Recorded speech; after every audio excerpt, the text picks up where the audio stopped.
our fact versus fiction series. We're debunking the myth around lending, all kinds of conversations. This week, we're focused on reverse mortgages. It's got a reputation, and this week we're debunking all of it. So Gabe, thank you so much for joining me today. My pleasure. Happy to be here and have this conversation with you, Nicole. Absolutely. And for anybody that doesn't know, Gabe Bodner joined the Rueth team as the reverse mortgage specialist and a wealth of information. So Gabe, I want to turn it over to you quickly because I don't think people know exactly what they should believe about reverse mortgages and maybe even what the advantage of a reverse mortgage is, which we're going to talk about. So why don't you start us out with what's the number one myth that you want to debunk? Yeah, absolutely, Nicole. I think, to start us off, the number one myth by far is that with a reverse mortgage, you give up title of your house, you give up ownership, and that many people still believe today that with a reverse mortgage, the bank or your lender takes over the house and now owns the house and they're just paying you to live there. And that's just simply incorrect. You still own the house. You can still pass the house on to your heirs. None of that changes. Oh, I love that. I love that because people do think that and they're all worried and afraid. So what's number two? Yeah, it's part of that inheritance conversation. So it really is the fear, as you mentioned, that people can no longer pass the house on to their heirs. And once again, it's part of the ownership piece and the title piece, but it's a secondary myth about you can still pass the house on to your heirs. So your heirs can inherit the home, right, and then they can pay off the reverse mortgage and inherit whatever equity is still remaining in the home. And that's the biggest issue with that, right? I mean, a lot of people want to leave something to their children.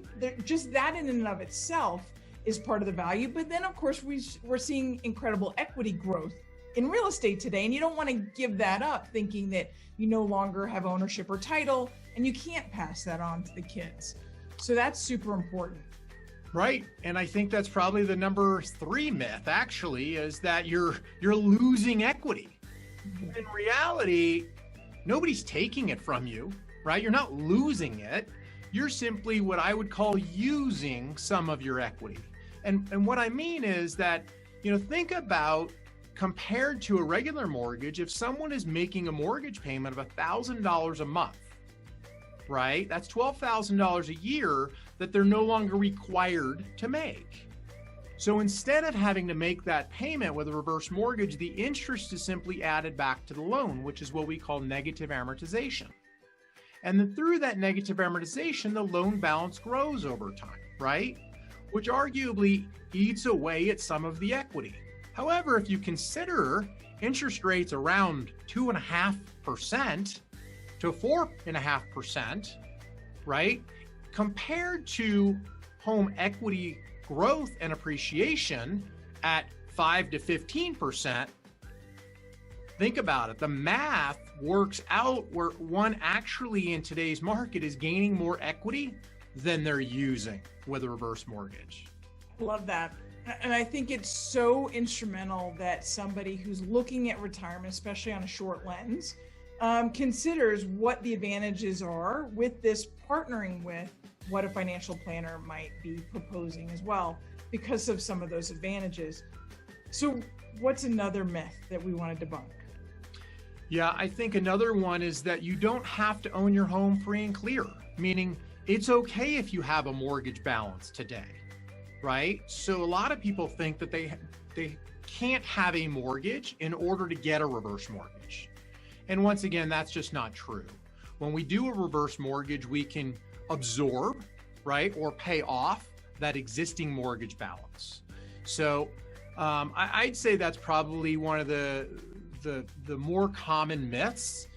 And then if I may, I'll also add that the thought process for a lot of people today, which you could consider it a myth, is that the reverse mortgage should be used as what we call a loan of last resort, right?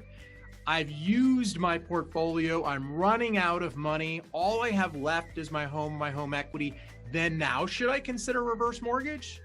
And I would say, no, actually, it's the opposite or the reverse. Believe it or not, the research today shows that you have a better probability of financial success by utilizing a reverse mortgage sooner because it's a more efficient use of equity in retirement. So that's what I've got, for you at this point.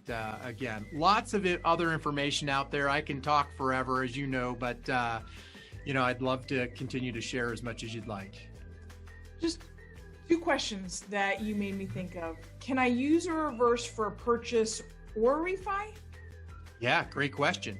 Yes. So you can use it to refinance a home that you currently own. Again, whether you own it free and clear or have a mortgage, or you could use a reverse mortgage to acquire a new primary residence. Absolutely.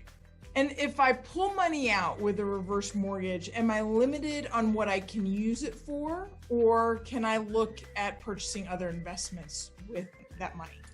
Yeah. So the money that you utilize, i.e. the equity that you utilize from a reverse mortgage, can be used for anything you want. You can use it to acquire other real estate. Absolutely. Vacation home, an investment property. You can use it for home improvement. You can use it for healthcare expenses, gifting, right? You can use it to pay taxes. There's a lot of amazing and interesting financial strategies as well, converting an IRA to a Roth IRA, lots of different things. And with that, with your question, I'll just also add that the proceeds received are tax-free because it's considered borrowed funds. So once again, as you pull money out using a reverse mortgage, kind of like a cash out refinance, right? You think about that, you pull money out, you don't have to pay income taxes on that money. Same as a reverse mortgage. That's fantastic. And I know you could tell 100 stories of clients that you've helped. I know very recently our team helped somebody who didn't have a lot of retirement income coming in, but they had a lot of equity in their home. We did a reverse mortgage refinance, and we in turn purchased 2 investment properties that immediately cash flowed, and we stopped the mortgage payment. Talk about a game changer. And I know you've got 100 more behind that, but I want to invite everybody that if you are interested in finding out more for yourself, for a parent maybe, or a relative, and you want to figure out what does this look like? Because I'll tell you right now, I'm 52. My husband and I are looking at how we're going to use a reverse mortgage when we're 62. And I know there's new programs that start at even 60.